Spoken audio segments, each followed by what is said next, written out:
Hello everybody, this is Dara. Welcome back to my work on the Auto-Piston challenge. Let's see, I've done a bit of work since last time so that I'm not sitting here boring you guys with my mindless ramblings. For one thing, I will get to all that later. For one thing, I moved all of this, the AND gate piston and the clock from over here to over here. Make myself some room over here to do this work, which I will not show you yet. Let's see. This, I moved the cobblestone generator and the vertical piston down here. Got my detector, gonna replace that torch with a wire so that it turns on, like actually turns on when I flip a switch. The delay to keep the glass block from sticking up there. Then I've got wire going from both the sensor and up there, which I will show you what that is in a moment. No automatic piston sticky pushy thing here yet to help reset this, but I can put that there later. First, this torch is linked to the one I just showed you down, or see that block? There's a torch on top of it. And it links to that torch. By the way, I cleared all this out fairly quickly, lit it up, made a nice open space, and then immediately made it feel really cluttered.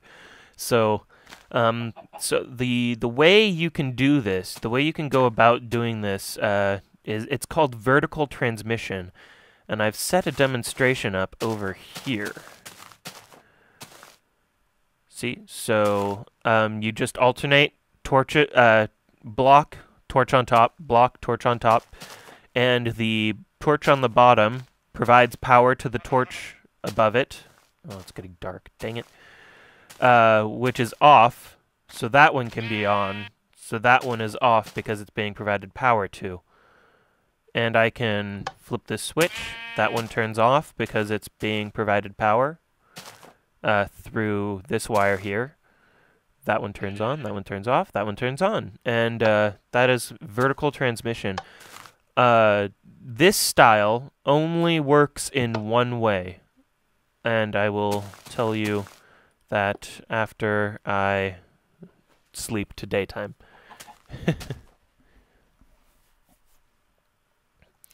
Okay, so this one only works if something you have to. It's kind of tricky with redstone.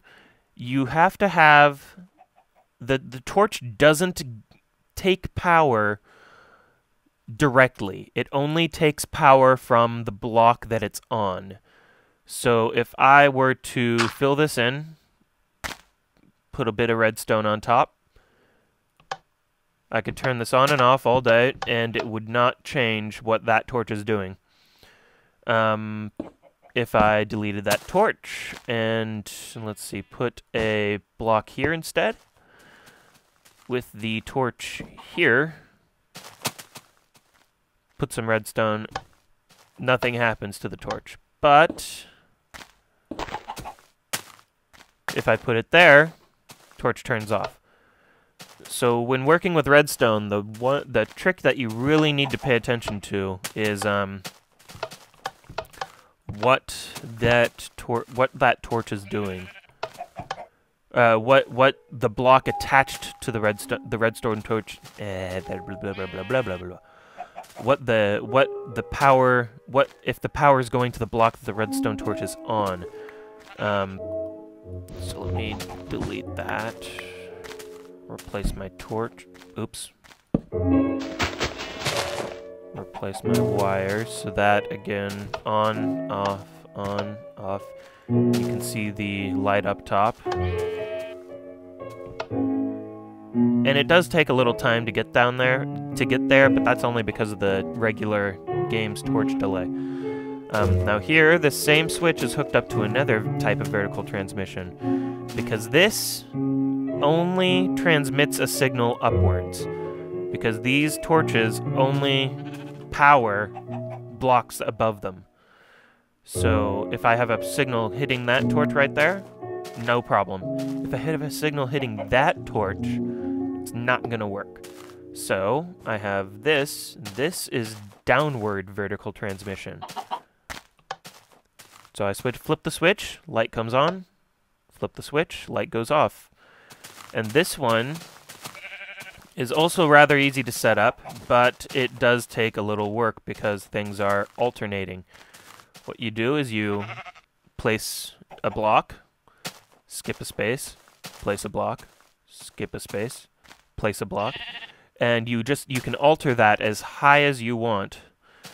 And each block you keep towards the center with your torch placement.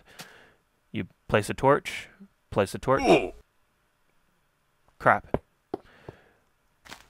So yeah, you place a torch on the insides of the block sides, and then you put redstone wire down on top of each block. And if I can go up here, when I flip that switch, the wire lights up all along here and turns off this torch.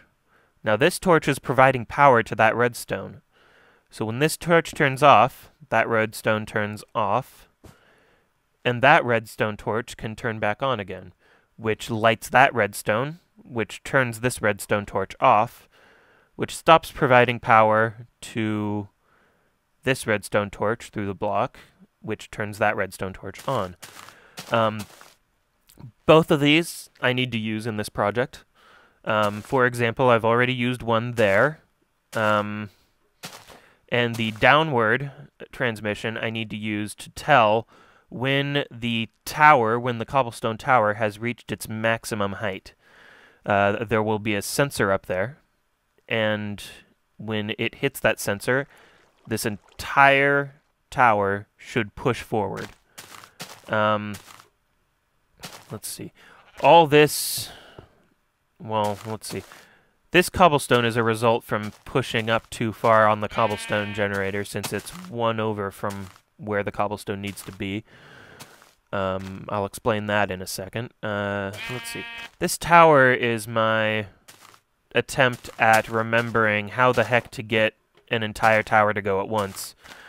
I have this providing power, and I can get 4 of these. Why is there a piece of cobblestone there? Oh, that's why. I can get 4 of them to light up, to turn on at once. I'm not sure if the pattern's right, though. I need to check that again. I can turn that off, and all of them go in, and out, and in, and out, and in, and out, and in, and out, and in. So yeah, there's that. I'll have to try this tower again. I actually got on the server. I already got this working, but I've forgotten to how exactly I managed. I did it, so I will have to check again. Credit does not go to me for it. Actually goes to Ethos Lab. Sorry. I think it's Ethos. Yeah, because it's his lab and not.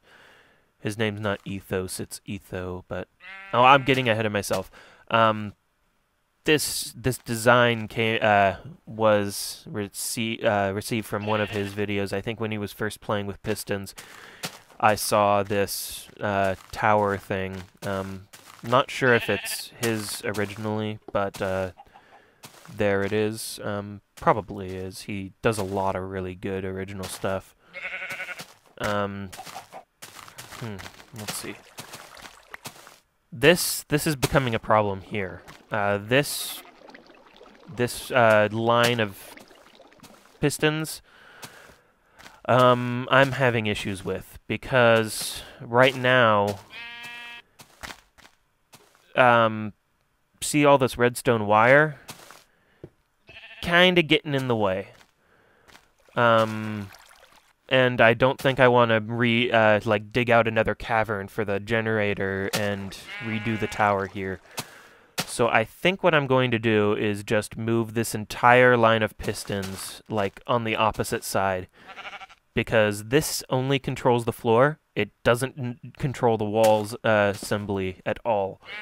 So this moved over there doesn't make a damn difference, because I am actually going to be pushing the all of the blocks for the floor in from a block silo. Doesn't make much sense in the wording, but I'm just going to have the blocks stored up somewhere where they can be pushed until they reach my right here, these pistons, which will control that. I'm kind of concerned because I have a lot of things running on like assumed times, if that makes any sense whatsoever, which I don't think it does. That they're not running like, hey, there's a block here, let's go, because I need this to be pushed over, and there's not enough room to place a block sensor here. You know, actually, there might... No, there won't be enough room. So, yeah, lost track of my thoughts. So, yeah, this, I'm concerned... Oh, right, I'm concerned about, timing, like pistons pushing out and then having something try to push in and it not working. And then it gets pushed beyond its limit and bad stuff happens. I think I might be able to solve the problem with some AND gates. Basically, this AND gate is a piston AND gate, but you can also do a redstone torch AND gate, which looks like...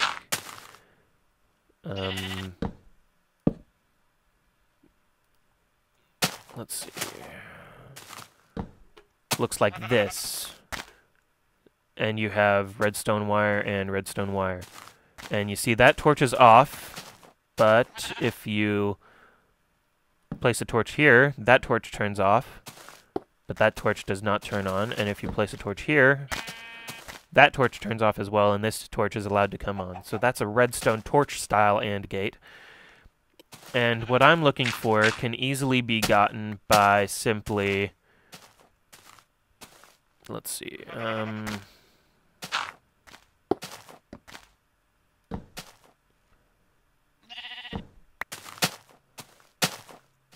So, let's see. This is a inverter.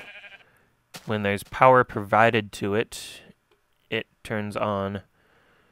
So, normally, this is off. It's only when I place a torch that it turns on. So that makes it so that this AND gate only turns on when there's no power.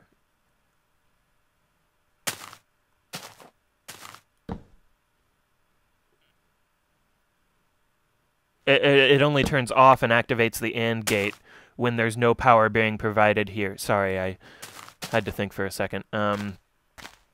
So basically, I want it to be so when there's power provided to these pistons, there won't be power provided to any other piston in the area. And I can do that with this based on if this is being provided power, the AND gate shuts off. I can destroy this. Let's see. I wanted to talk about one other thing. Let me sleep here. Let's see, nearing 15 minutes. Excellent. So right now, this cobblestone generator underneath pushes pistons up right there. I think I might make the distance between things a little bigger just because too big is really compact and complicated. But I think I can make it work here. Why is this being provided power? Oh, because that's being powered. Okay. So yeah, pistons pushed up, and then when they get to here, this piston, like quote unquote, knows they're there, probably based on Well, if I'm moving this, I can actually make it based on a sensor. But if I can make it based on a sensor that won't activate that, I don't know. So I think I'm going to move this back a bit, and I'm going to have to move the cobblestone generator anyway. Damn it. But I will still move this over to that side. Fill in the floor from that direction. Anyway, block comes here, and I'll probably place... sure, whatever. That works for now. I'll place a block of obsidian here so that it can't overload. It gets here, it pushes over, and then this block pushes it up. Why don't I just put the cobblestone generator here and have it push up into the tower, you ask? Well, because this is the only way to get maximum height out of this thing. Pistons only push 12 blocks, and this tower, I think, is 13 blocks high. 1, 2, 3, 4, 5, 6, 7, 8, 9, 10, 11, 12, 13. Right. So if there's a block here, and there's 12 other blocks there, it pushes it up. That last block goes into the 13th space. This gets pushed into the one space here. So it's possible to make a line in front of a piston 13 blocks high. And basically what I'm going to have is different floors, and I'm going to want 4 blocks per floor, which is going to be, the ground floor does not count, but starting with the walls, it's going to be 1, 2, 3, and then a ceiling / floor for the next layer. 1, 2, 3, and then a ceiling / floor for the next floor. And then 1, 2, 3, a ceiling, and then an extra block up top that can be for a roof level, which can be open air stuff. Let's see. And I think that was all I wanted to talk about today. I'm only going to have one... Here's something else. I'm only going to have one clock. So this one clock, I'm not sure if this is going to stay here by the end, but it's going to be the master clock for everything in this entire project. Hopefully, if I can get the redstone wiring okay and the timing all right, because some of these things do rely on timing. For example, I don't think I can put a block sensor here. I have to actually have it timed so that when this thing pushes a moment later. So yeah, that's I think that's it. Next time I will have moved all of this over that direction. Done up another, I'm gonna try another experiment with these towers, because I think I can do something with them, but I might have to redesign and move away from Etho's tower design that I followed last time, because I want to make this bigger. I want to try to make it bigger. I'm not sure if I can, but if I can make this building bigger than 12 blocks, I think that'll be a rather cool achievement to do. Anyway, block's still there, crater's still there. Need to fill some of this stuff in. Okay, so that's it for this part. I will see you next time when I have things moved around and get a little more done. See you next time. Thanks for watching.